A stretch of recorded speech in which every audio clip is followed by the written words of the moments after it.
Triple ఆర్‌లో ఈ నక్కల వేట ఎంతసేపు, కుంభస్థలాన్ని బద్దలు కొడదాం పద అనే డైలాగ్ ఉంటుంది.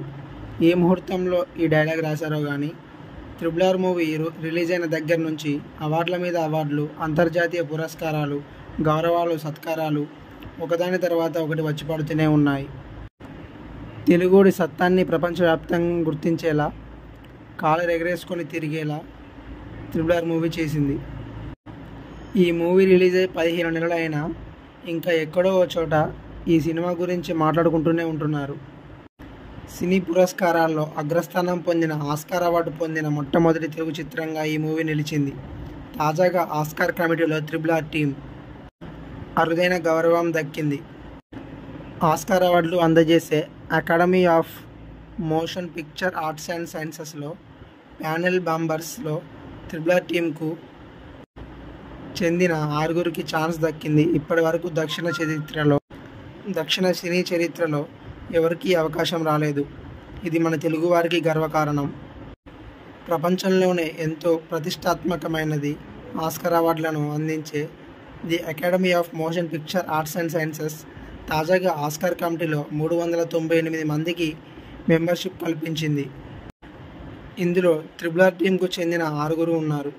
వీరిలో టాలీవుడ్ స్టార్ హీరోలు రామ్ చరణ్, ఎన్టీఆర్తో పాటు మ్యూజిక్ డైరెక్టర్ కీరవాణి, గీత రచయిత చంద్రబోస్, అలాగే cameraman Senthil, production director Sai సబుసిరిలకు ఈ కమిటీలో చోటు దక్కడం విశేషం.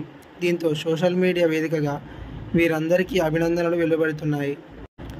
వీరితో పాటు దర్శకులు మణిరత్నం, కరణ్ జోహర్ కూడా ఆస్కార్ కమిటీ స్వాగతం పలికింది.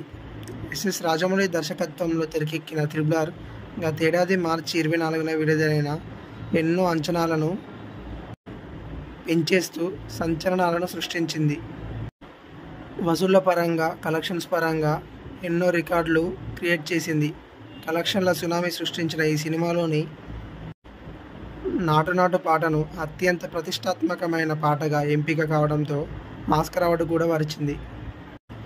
85 ఏళ్ల తెలుగు చలనచిత్ర చరిత్రలోనే అరుదైన రికార్డు సాధించిన వీరికి ఆస్కార్ కమిటీలో చోటు కల్పించడంపై అభిమానులు, శ్రేయోభిలాషులు హర్షం వ్యక్తం చేస్తున్నారు. అయితే దర్శకధీరుడు రాజమౌళికి కూడా స్థానం కల్పించి ఉంటే ఇంకా బాగుండేదంటూ కొందరు నెటిజన్లు వాళ్ళ అభిప్రాయాన్ని తెలుపుతున్నారు. వీరితో పాటు ఈ ఏడాదికి గాను ఆస్కార్ ఆర్గనైజేషన్ మెంబర్షిప్ దక్కించుకున్న వారిలో 40% మహిళలు కూడా ఉన్నారు. వచ్చే ఏడాది ఆస్కార్ అవార్డ్ ప్రధాన స్థానం సెలబ్రేషన్ మార్చి 10న జరగనుంది.